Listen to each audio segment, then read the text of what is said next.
This chapter we have been looking at, it almost seems like it's two chapters. So the first part, we looked at European exploration, the reasons why, the leaders in that, the Portuguese and the Spanish, and then of course, their arrival in the Americas, the colonies they established, and then of course the civilizations they destroyed, the colonies that they built up.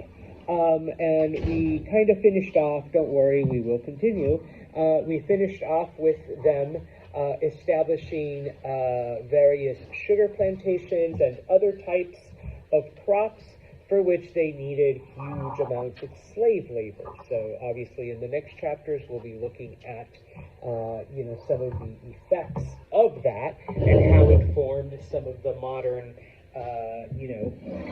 Western countries. But then we go back to Europe, and I promise I'll bring this back, okay, looking at the Catholic Church, okay? And just as a really, really quick summary here, when we say Catholic, originally Christian Catholic is all the same, and then depending on your beliefs, the movement starts in the 1st century, but it isn't legally recognized until the year 319, when it becomes, like I said, legal. And then a couple years later, the Emperor Theodosius makes it the official religion of the Roman Empire. So Catholicism is the church of the area. We fast forward to the year 1059 and an event called the Great Schism, where we see the first division in Christianity, the Eastern Orthodox Church and the Catholic Church split up. The Catholic Pope excommunicates the Patriarch of Constantinople. The Patriarch of Constantinople excommunicates him. And so now we have two major Christian churches. All right. Just as an FYI, in 2013, they apologized to each other. So, they're not 1,000 years. They're not reuniting. All right. But at least they've apologized. So, you think your family's bad, 1,000 years later, all right, you finally get back. Okay. Anyways, fast forward another 500 years to the year 519. By this point in time, the Catholic Church is rather corrupt. And like any large organization, there are a lot of things about it that aren't quite the way they should be. And so a German monk named Martin Luther kind of begins this movement to bring the Catholic Church back in line with what he feels is like the true message of Christianity. And so because of his teachings, because of the 95 Theses, all right, October 31st, he is excommunicated and he begins his own movement. This is known as the Reformation, okay? The movement is known as the Protestants. Comes from the word protest, okay? Because it is a protest against the Catholic Church. And so for those of you out there who do practice Christianity, or at least Western Christianity, if you're not Catholic, then you're a Protestant by default, okay? And from the Protestant movement, obviously first we get Lutheranism, okay, started by Martin Luther himself. But because one of the tenets of Martin Luther's philosophy is that you should only accept the word from the Bible as the ultimate truth, then obviously I'm going to read the Bible and interpret one thing. AJ might read it and interpret something else. Brady will read it and get a completely different thing. All right, and so we begin to see other movements branch off. The only one we've really looked at, or that the textbook looks at, is Calvinism. All right, bare bones, basic. All right, simplicity. Lutheranism didn't go far enough. Other movements don't go far enough. In fact, just FYI, modern day Mennonites and Amish are Calvinists, and the people we honor on Thanksgiving, the Pilgrims, they were actually English Calvinists. All right, so yeah, okay. And then, of course, we get the Anglican Church, or the Church of England, which I kind of spread it out here because remember that it really has nothing to do with this protest against Roman Catholicism, but the desire of King Henry VIII to marry a younger, hotter wife that would give him sons. Okay, and because the Pope would not grant him an annulment, he says, "Screw you, Pope, I'm now the head of my own church, and I give myself an annulment." Okay, and he goes on to marry 5 more wives, because, he really wants a son, type of thing. Okay, and then, of course, and we don't get into this too much, but just as an FYI, and that's why I wrote lots of arrows, and then every other Christian denomination that you may or may not belong to basically branches off from one of the literally hundreds of movements that comes out of the Protestant Reformation. Okay, so whatever belief you may have, for those of you who are Christian, not Catholic, that's where it comes from. Okay. Obviously, the Catholic Church is not just going to allow this to happen, all right? And for those of you that kind of know me, I am a Star Wars nerd, so the Catholic Church strikes back, okay? It becomes known as the Counter-Reformation, all right? And so it starts at the Council of Trent, where Catholics are basically like, okay, so what are we going to do? All right, this Martin Luther guy has started his own church, and then like all these other people have started their own churches, and we are losing, okay, all kinds of members. All right, now, contrary to what other people may tell you, the Counter-Reformation was not meant to bring back the people that had left. It was meant to keep more people from leaving Catholicism. Okay, how do we stop the bleeding? All right, so now, obviously, there's dozens of things we can touch on. Unfortunately, we don't have time. This is a History 101 class. But the 2 things that I do want you to take from this is, number 1, let's double down on what the church teaches. Okay, Morgan, you need to be baptized. All right, Emma, you need confirmation. All right, you need all of these things, or else, I'm sorry, no offense, you're going to hell. All right, so reaffirm those teachings, number 1. Number 2, okay, Martin had a point. We probably shouldn't be selling forgiveness. All right, priests probably shouldn't be having side pieces. The Pope probably shouldn't. All right. We should probably put some things in place to kind of get rid of all of these things that Martin Luther has pointed out that, yes, okay, he's kind of right on all of this. And so, yes, the Catholic Church actually puts into place and doubles down on, this corruption, okay? They do stop selling indulgences. What's kind of interesting is about 10 years ago, right before Pope Francis came in, the Catholic Church dabbled in wanting to sell indulgences again. Okay? Yeah, with the previous Pope, I forget his name, the German guy. Thank you, Benedict. I'm as far away from Catholicism as you can. But when it comes up in the news, I'm like, okay, gotta look into this. But obviously, people were like, what the fuck, dude? You realize this is what caused, issues, 900 years ago. All right, we can't really go, or no, I can't do math, 600 years ago. We're not about to go back to that. So it stopped. All right, but Catholics, you could be buying your way out of hell if Benedict had had his way. All right, but anyways, all right, now, some of the things that the church does, too, Now, of course, there are a bunch of other things that happen, but we're only going to look at these. Number 1, okay, we see the formation of a group known as the Society of Jesus within the Catholic Church. they become known by the name Jesuits. All right. One of the leaders of the Catholic Church, one of the cardinals, a man named Ignatius Loyola, he founds this organization, and basically their original charge is to take the message of the Council of Trent and go throughout all of the Catholic parishes and churches and everything, and make sure that the local priest, sorry AJ, isn't with all his wives. All right, you got to get rid of those wives.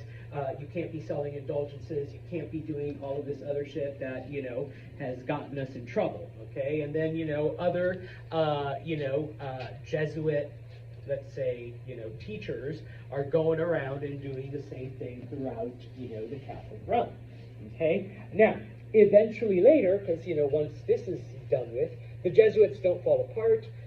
They later on, and I'm talking a couple hundred years, they become the missionaries, and then they become the educators. They're known for their educational systems today. All right, you go to a Catholic school or a Catholic university, more than likely it was founded by Jesuits, because that became their new mission once they took care of, fixing up the Catholic Church itself. Okay. Now, of course, for those that were still thinking of leaving, okay, because now we've taken care of the corrupt priests and the bishops. Sorry, it's like, oh yeah, I'm corrupt. No, we took care of the priests. We took care of all of this other stuff. We're teaching Morgan, don't sell indulgences, Morgan. All right, you can't buy your way into heaven. Once we've done that, well, what about the people that are still trying to leave and form their own churches? Okay, well, for them, we got to be, a little bit rougher now, okay, because they haven't listened to the Jesuits. So, in this case, obviously, if you want to abandon Catholicism, you've got to have Satan inside of you.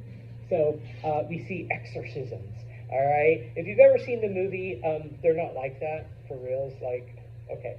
I've actually seen one in South America. No, you don't get, no, none of that shit, all right? It's not it's just a lot of prayers and water being thrown. Or at least the one that I saw. They start to ban books, all right? Because obviously,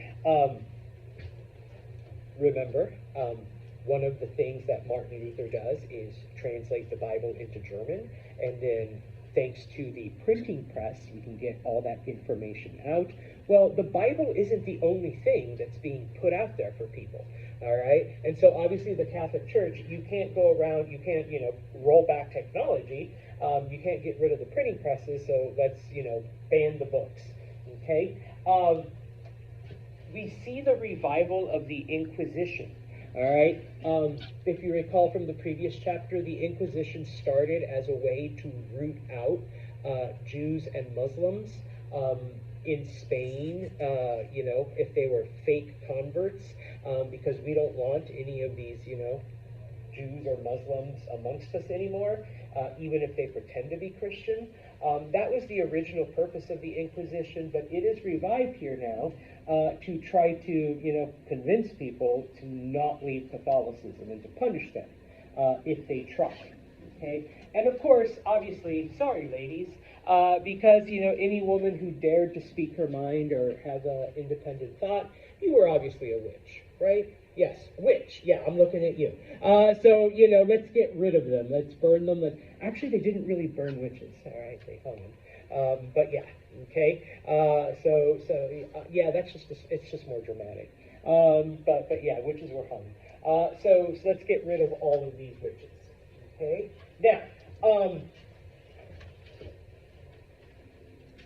people obviously, okay, don't take this quietly. All right? And it leads to one of the first religious wars. Now, yes, we had the Crusades in the Middle Ages, but if you think about it, Muslims invaded those lands in the 600s and the 700s, and the Crusades don't start until 1099. If it was really religious, they would have gone after them a lot sooner.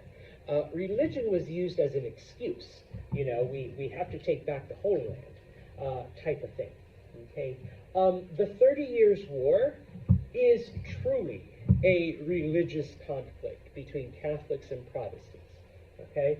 Once again, we're really bad at naming our wars. How long does it last? Yeah, 30 years. Okay? Now, the thing about the 30 Years' War, okay, is that it was fought strictly within the boundaries of the Holy Roman Empire. If you don't recall, we talked about it in the last chapter, the Holy Roman Empire was an association of German kingdoms, because at the time, there is no Germany, okay? There are hundreds of German kingdoms. There's Bavaria, there's Stuttgart, there's Hanover, there's Prussia, there's Hesse, and all of these are just the ones I remember. And amongst them is Austria, okay? Now, Austria is the most influential and the most powerful kingdom at the time, or the most powerful German kingdom, okay? And the Holy Roman Empire had an elected emperor, and it just so happened that in every election, it was an Austrian who won. So the Holy Roman Emperor was always Austrian. Austrians are devout Catholics, okay? And so, them and the Pope are like this, okay? So Austria supports the Pope. The Pope always makes sure Austria, gets #1 favoritism on everything, okay? And so basically what it becomes a war amongst the German kingdoms that want to be Catholic and the German kingdoms that want to be Protestant. All right? That's basically it, okay? It lasts 30 years, okay, where they're fighting amongst each other, okay?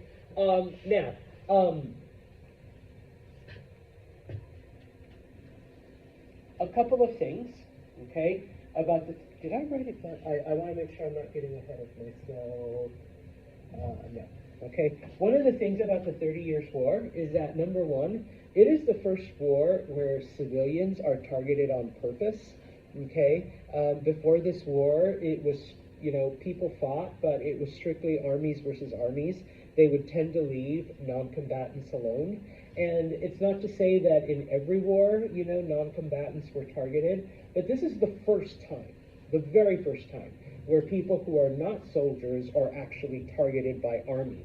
The other thing about it is that, if you recall, the main system of government in Europe during the Middle Ages is a system called feudalism. And even though it's on the way out, it is still a part of the governing system of the Holy Roman Empire. One of the things about feudalism is that as a peasant, okay, you were not allowed to do anything without the permission of the landlord, okay? This includes moving to other kingdoms, because what happens if Emma wants to be Lutheran, but Count Brady is Catholic? Okay, well, Emma doesn't want to live in this county where the ruler is Catholic. She wants to move somewhere where she can practice, Lutheranism without being harassed, without being punished, without being killed. Okay, and so in this case, peasants joined to be able to be free of those restrictions and hopefully put an end to feudalism. Okay, now we can move wherever the hell we want. We can do whatever we want without owing everything to the landlord. Okay, spoiler alert, it does happen. This is basically like one of the final things to put away feudalism. Okay, now at the same time, okay, the Netherlands. Remember, they become Calvinist not so much because they hated the Catholic Church, but because they hated Spain, all right? And Spain, at the time, was ruling over them. They were ruling over the Dutch. And so in this case, okay, the Dutch rebel against the Spanish, all right? And once the English break away, because good old Henry, wants his divorces, the English also join in, okay? And so, in this case then, the 30 Years' War, even though most of it happened in Germany, it becomes the decline of Spain. All right, Spain slowly starts to lose its power, and the Dutch and the English begin their slow rise. Eventually, the English slash British become the most powerful country on the planet. All right, but this is the beginning. It is during the 30 Years' War. All right, now in France, okay, France is kind of weird because, okay, there were Catholics there, but there were also a lot of Protestants, specifically French Calvinists, okay? So it was kind of split. Now, unlike the Holy Roman Empire, remember, they were actually different kingdoms. And yeah, they were brought together by, like, association. But France was an actual country, like, all together. So in this case, it's actually a civil war, where Protestants and Catholics are fighting each other, okay? Now, the I don't know what else to call it, the highlight here is the St. Bartholomew's Day Massacre in 1572, where basically Catholics just start killing every Protestant in this village, all right? Unchecked, they just murder everyone, okay? Now, I put this word here, Huguenots, because that's what French Protestants were called. Eventually, okay, what happens at the end of the 30 Years' War and throughout the rest of French history, until the French get rid of religion during the, their many revolutions. France is atheist today, all right? They're like, fuck religion. But at the time, they identified more as Catholic. If you were Protestant, if you were Huguenot, guess where you were sent? Just a little ways north here. Yeah, you were sent to Canada, because, yeah, good luck in Canada. So you want to be Protestant, a la Manor Day, off to Canada, okay? So if any of you are French-Canadian or have French-Canadian family, they're the descendants of these Protestants that were exiled from France, okay? Now, what happens, okay, is that eventually, okay, the kingdom passes on to a man named Henry of Navarre, and he happens to be Protestant. But by law, the king has to be Catholic, all right? So he wants to be king more than he really cares about religion. So he converts to Catholicism, all right? But he does it just to be king. He doesn't actually believe in Catholicism. And so as king, he puts an end to the war. France is declared a Catholic country, but he does allow Protestants freedom, and eventually he allows them an escape by, you really want true freedom? We got Canada, all right? You can go to Canada, and there you go, all right? You'll truly be free. He's like, I'm the king, but I can only do so much for you, okay? You go to Canada, you're pretty much set, okay? So thanks to Henry, okay? He becomes Henry IV, sorry. This war comes to an end, okay? Now, after the 30 Years' War, okay, once all of this is behind, countries begin to identify as either Catholic or Protestant, okay? And when they do have these small groups, like in France, they either, torture them or exile them or force them to convert, or, as you see in the Holy Roman Empire in Germany, okay, people are allowed to move from a Catholic country to a Protestant country, and from a Protestant country to a Catholic country. And then that way you can practice your religion without being, persecuted. The other thing that happens, of course, is, because remember, Martin Luther's philosophy is that all truth comes from the Bible, and that's the only place it comes from. Well, great. Martin translated the Bible into German, from Latin to German, but what are we going to do about, Luca here who lives in France? All right, he doesn't speak German. All right, so pretty soon the Bible gets translated into French. All right, and what are we going to do about Arthur, who lives in England? Okay, I don't speak French, I don't speak German, so pretty soon the Bible gets translated into English. All right, and so on and so on and so on. Okay, so that people can, read the Bible in their own language, and this is how we begin to get then, even more, offshoots of Protestantism. All right. Now, so once again, the map. Ooh, that's perfect, actually. So as you look, okay, yes, you will see then some areas were Calvinist, some areas were, Catholic. All right, this pinkish, weird colored area is Catholic. The yellow is Protestant, and of course you see the names of the various Protestant denominations. And of course, Ireland is still Catholic, but you do have little bits of Anglican, the Church of England. If you look at Scotland way up in the north, here's another fun trivia for you. Okay, Scotland comes up with its own religion, the Church of Scotland. Okay, of course, we can't call it the Church of Scotland in America because it's Scotland and we're America.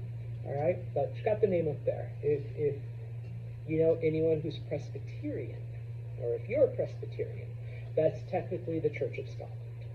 Okay, so yeah, all right, we get then countries identified with the different regions. Okay, so we have looked at then things happening in Europe, things that happen in the Americas, the conquests that the Ottoman Empire did.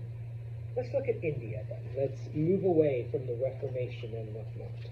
Unless there are any questions. All right then. The Mughal Empire. Okay. When we last left India, they had been conquered by a group known as the Mughals. Okay. What are Mughals? They are Indians, but they're Muslim Indians. Okay. They were converted to Islam, and they actually become the rulers of the various Indian kingdoms. Okay. Because they are the rulers, okay, they're the ones that come in contact with the Europeans when the Portuguese arrive, and then later when the Spanish, and then later on the Dutch and the English. They're the ones that make those initial interactions, those initial trades, and so they become the wealthy and the powerful, whereas the Hindu Indians, okay, they're pretty much left behind. Okay? Now,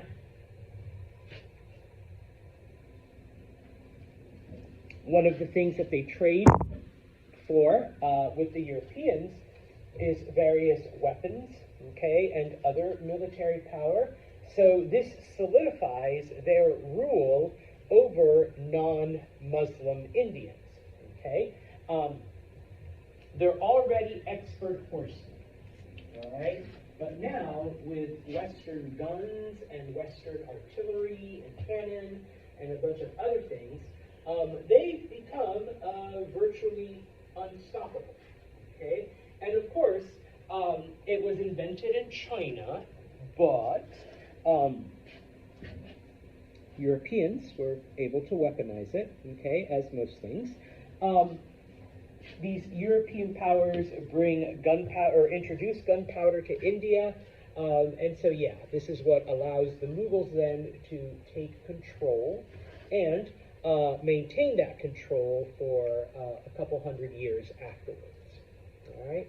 One of the rulers of the area was a man named Akbar, and he was probably one of the better-known conquerors because with the exception of like the southernmost tip of India and a little corner off in the east, he was able to bring most of India under his rule. All right, for thousands of years, all of the Indian kingdoms, and yes, I'm using the plural, they had rarely been able to unite. All right, and they never all united into one. In fact, India doesn't unite into one country until the British come in and take them over. All right? So this is the closest we get under Akbar. And he did it obviously through conquest, but also through treaties.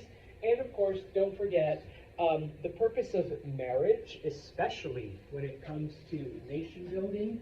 All right, my son marries Frank's daughter, and so now we're united, and then eventually at some point, the kingdoms are absorbed, okay, because now we're one family. All right, now, even though all of this is going on, and even though the Mughals, the Muslim rulers of India, are taking control and solidifying their power, please remember that Muslims generally allowed most of the people that they took over to practice their own belief.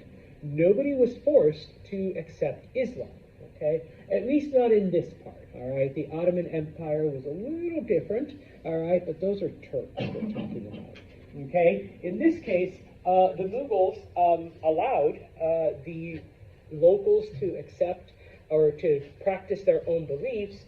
Those of you that had Mr. Santos last semester, what is the only thing that Muslim rulers would ask? Brady? Tax.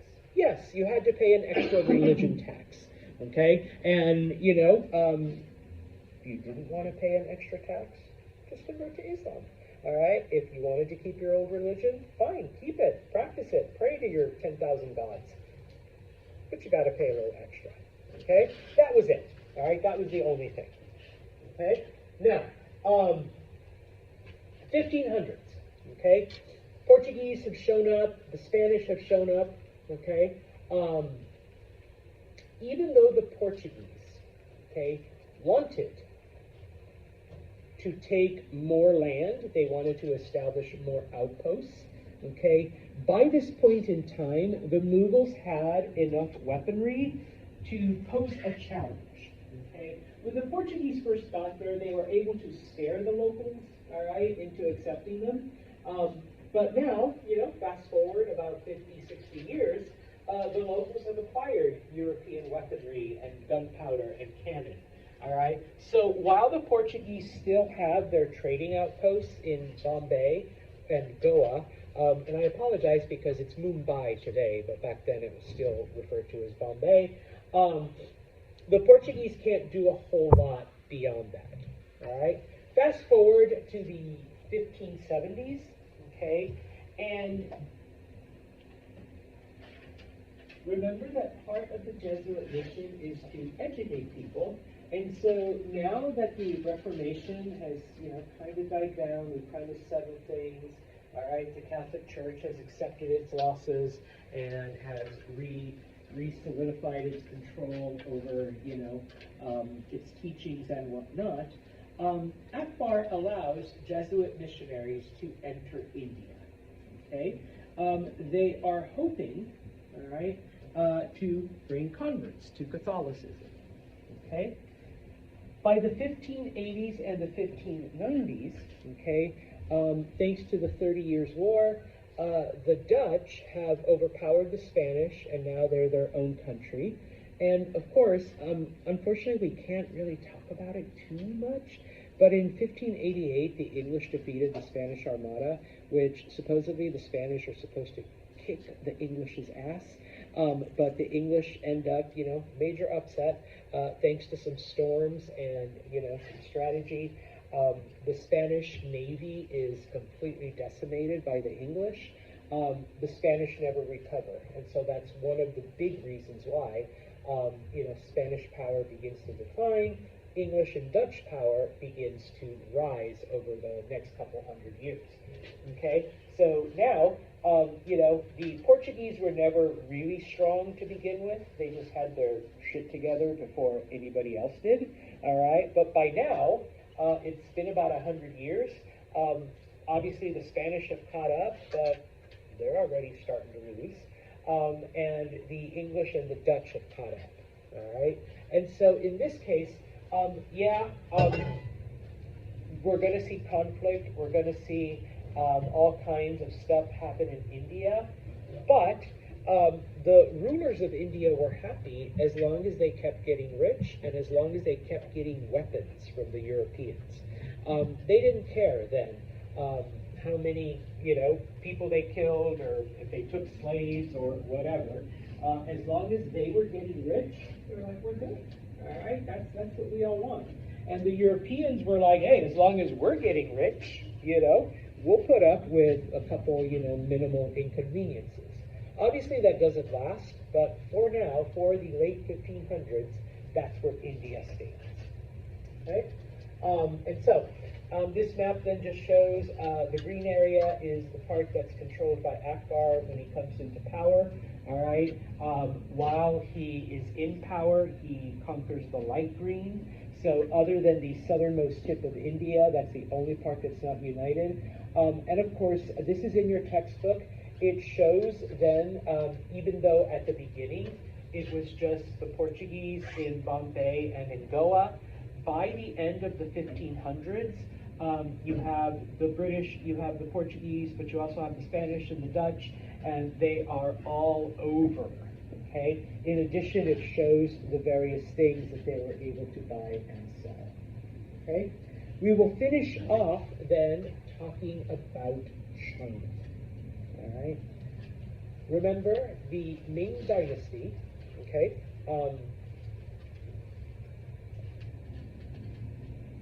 brought about some changes.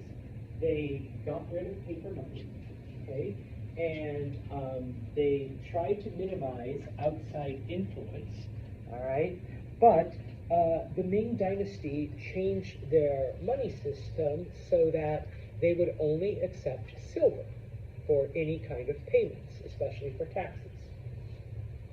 Along come Europeans, and the Spanish especially. They've already conquered the Americas. So they're like, oh, you want silver? Oh, we got a shit ton of silver. All right? And so little by little, okay, once Europeans get word of this, okay, they start going to China with their silver. And of course, the Ming Dynasty is like, well, as long as they got silver, we will let them in. Okay? Now, the Chinese, kind of like the Indians, kept Europeans to only certain areas, okay? And so, the Chinese who did things for the Europeans were paid directly in silver. So they're making money, the Chinese government is making money, Europeans are making money because they're taking Chinese goods back to Europe, selling it, and making unheard of profits, all right? So the system is working, okay? And this goes on for a few years, all right? But, obviously, we run into some issues, okay? The Chinese have always had a population problem, all right? Now, the bubonic plague kind of slowed them down, all right, when most of the population is wiped out, but only takes them about 300 years to get right back to where they were before. Okay, by 1650, the population of China was 1/3 of the world's total. Okay, today I think it's like what, 1/5, 1/4. So it's still like, they've always had a lot of people. Okay, always. All right, even going back, a couple hundred years. The city of Beijing itself had over 1 million people. Okay, just FYI, I mean today the Chinese are pretty much at like 2 billion, all right? 2 billion live in China. So, yeah, not a new phenomenon, okay? So, obviously, more people, are wanting more things. And yeah, the cities, were elegant because we see all of this new European wealth being brought in, okay? You have entertainment districts, you have theater, you have all kinds of civilization springing up. Okay, and all of this is being funded by this outside silver that's being brought in by Europeans. Okay, now, they wanted silk and they wanted spices. All right, those were the two big things. Okay, and like I said, because the Europeans showed up with silver, they were able to get as much of it as they wanted. Okay, they paid the locals in silver. So the locals were more than happy to give them whatever they wanted, okay? Unlike India, They didn't care about weapons and cannon and stuff. They just wanted silver, okay? And the Europeans were like, great, all right? And I have already, said this before. The Portuguese were the first ones, okay, because they had their act together before other European countries. Eventually the Spanish show up, and then about 100 years later, the Dutch, the English, and a couple others, okay? Now, when the Spanish show up, remember, okay, the silver that they bring is the silver from America, where, I mean, pretty much the supply it appeared to be unlimited. And yeah, Spain became the most powerful country on the planet in the early 1500s because of all the treasure that they took from America. Okay, now obviously they have to sail from like Mexico and other areas across the Pacific. All right, so they do conquer the Philippines. Okay, so that's their local base. The Chinese only allowed them certain cities, so hey, we need a bit more to be able to process and do the whole thing. Okay. Just FYI, in 1571, that's when the Spanish conquer the Philippines, and the Philippines become a Spanish colony until 1898, when the United States takes them over, and the United States controls the Philippines until the end of World War II. All right, so for about 50 years or so. Okay, now, if you've ever wondered why it's called the Philippines, because they named it after King Philip, their king. All right, that's literally not what the Filipinos call it. Okay, just as another FYI, I've met people who are Filipino, and a lot of words are very similar to Spanish. Okay, I'm also the Spanish teacher here, and one of the reasons why is because after 300 years, the Spanish language kind of creeps in. And so I was surprised to find out that in Tagalog, which is one of the languages that they speak over there, the days of the week are Spanish. Lunes, martes, miércoles, jueves, viernes. I was just like, wait a minute, you're speaking Spanish. They're like, no, it's Tagalog. But that's our days of the week because the Spanish lived here for 300 years. Okay? So, basically then we get this trade, all right, between America and Asia. All right? And just as another FYI, because most of it was between Mexico and the Philippines, or at least that's where the boats went, there was no really, really spicy stuff in the Americas until this happened. So those of you that are like, I hate Mexican food, it's so spicy, the spices all came from Asia. All right, and then eventually they were planted in Mexico, and now people associate it with Mexican food. But it started over here. All right. So,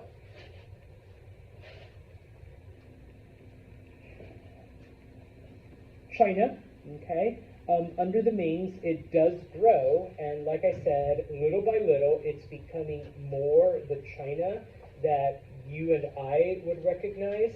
This map is also from your textbook, and so first off, it gives you some of the early cities where Europeans were allowed to be a part of. And then, of course, the different things that Europeans would buy from the areas. Okay?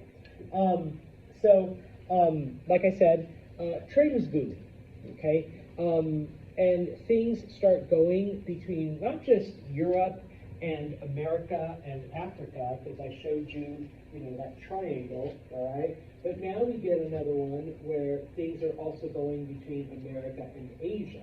All right, like I said, spices, FYI, number one. Number two, in case you weren't aware, bananas are actually a Southeast European thing, okay?